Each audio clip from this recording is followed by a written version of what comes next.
There are some additional coverages that are available on the garage section.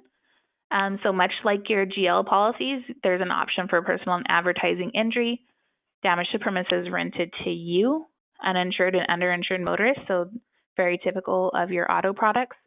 And then personal injury protection, that's not afforded in every state. However, the states that require it, that coverage is available on the garage product. There's also an option for auto dealers E&O. There are 4 little subsets of coverage for that, and I kind of made a note of that. The first one being title, errors, and omissions.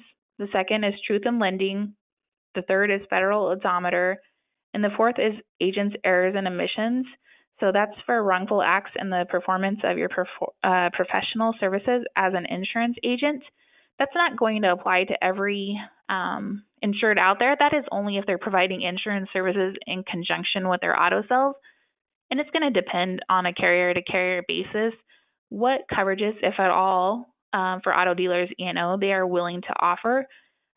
Some carriers sublimit it. Some carriers offer full limits. So it's important to be filling out the garage applications that's going to ask and show you kind of what they're offering. The next one being false pretense. So we talked about that earlier.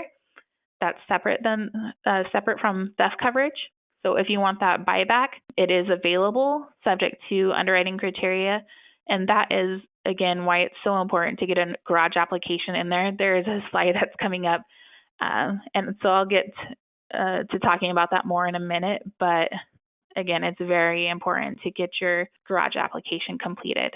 The last one being MedPay. So very typical of a general liability and auto product.